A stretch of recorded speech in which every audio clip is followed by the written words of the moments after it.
e hoje nós vamos conversar sobre a prescrição da deserção de oficial. Quero dizer para vocês que no Código Penal Militar existem duas regras. A regra geral, que está prevista no artigo 125, inciso 6º do Código Penal Militar, segundo a qual o crime de deserção vai prescrever em 4 anos. Isso em razão da pena. E a regra do artigo 132, também chamada de regra especial, que diz que, embora decorrido o prazo da prescrição, a extinção da punibilidade do agente só ocorre quando tiver 45 anos se for praça ou 60 se for oficial. Ora, existe uma consciabilidade entre essas duas regras. Tanto pelo Supremo Tribunal Federal como o Superior Tribunal Militar, eles julgaram, é pacífico, que existe uma consciabilidade, ou seja, as duas regras podem existir. Mas de que forma? Percebam o seguinte, até 1991, com o advento da Lei 8.236, não havia participação do Ministério Público no processo de deserção. Então não havia oferecimento da denúncia. As praças eram julgadas nos corpos de justiça de tropa, das unidades, e os oficiais eram julgados na auditoria, mas sem a denúncia, em que pese o Ministério Público participava do julgamento, mas não havia oferecimento da denúncia. Com a Constituição de 1988, foi extinta essa possibilidade desse processo judicialiforme, como aconteciam também com as contravenções penais e com os crimes de trânsito.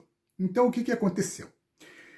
Com a Lei 8.236, de 1991, foi alterado o Código de Processo Penal Militar. E essa alteração, na realidade, ela tem uma importância muito grande, especificamente na prescrição do processo do oficial desertor. Por quê?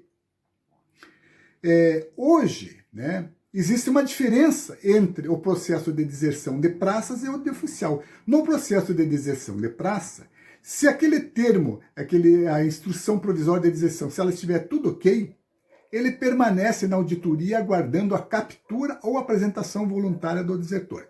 Quando o desertor se apresenta ou é capturado, então o Ministério Público oferece a denúncia, atendendo aí o mandamento constitucional, e o processo se inicia, ok? Mas no caso de oficiais, não. No caso de oficiais, ainda que o processo esteja, a instrução provisória de deserção esteja tudo ok, o promotor de justiça, ele oferece denúncia.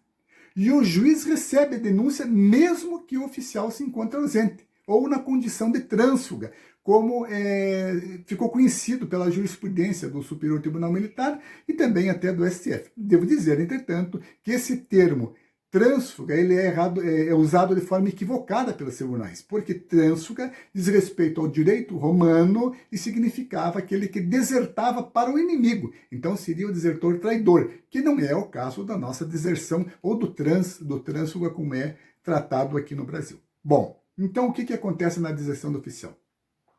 Esse oficial está em local incerto e não sabido e o Ministério Público oferece a denúncia, com base nos parágrafos 3º e 4º do Código de Processo Penal Militar, que foram alterados pela Lei 8.236. Ora, o parágrafo 4º do artigo 454 do Código de Processo Penal Militar, ele é uma norma de natureza processual, mas que tem reflexos de ordem penal. Por quê?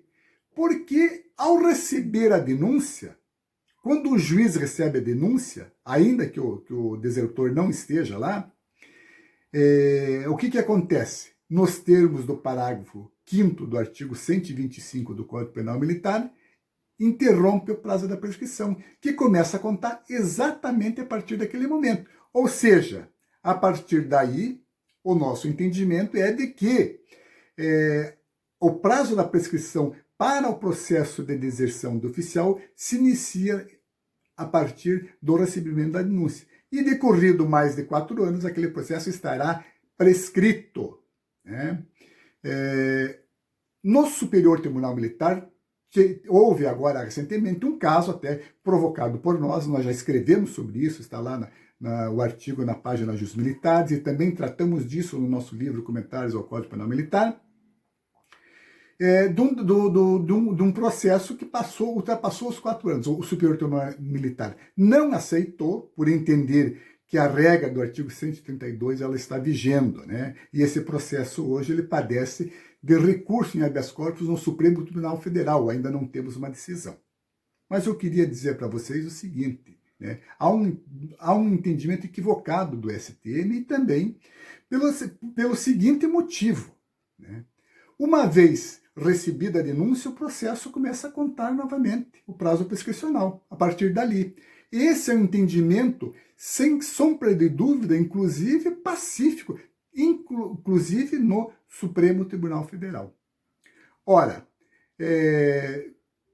como é que nós vamos dizer, então, que está valendo a regra do artigo 132 para o oficial trânsfuga, vamos dizer assim, se aquele processo teve interrompido o prazo prescricional, ainda que ele esteja fora, né? Se nós cotejarmos com o processo das praças, nós iremos ver que esses casos que, vamos dizer assim, que constituem a jurisprudência pacífica do STM e também do STF, né?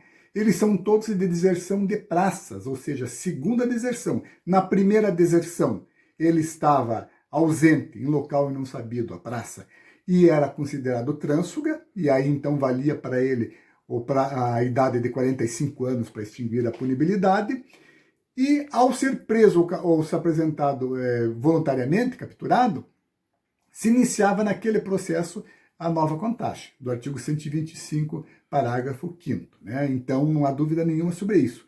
Se ele desertasse novamente, e aí é que são todos os casos do STM e do STF, são de segunda deserção. Teríamos o quê? Teríamos a concessibilidade, ou seja, teríamos um processo que se iniciou com o recebimento da denúncia, e ali vale a regra geral, e teríamos uma instrução provisória de deserção valendo o artigo 132. Para o oficial, né, seria a mesma coisa, mas a partir do momento em que ele foi denunciado e o juiz recebeu a denúncia, não vale mais o artigo 132, e sim o 125, parágrafo 6º, né? Vamos aguardar, então, o julgamento pelo Supremo Tribunal Federal desse recurso em habeas corpus de um oficial superior, para então podermos ver como que essa jurisprudência vai se manter ou se ela vai se modificar nesse sentido, né? Então, agradeço a todos a atenção e voltaremos num próximo vídeo com outros assuntos também interessantes.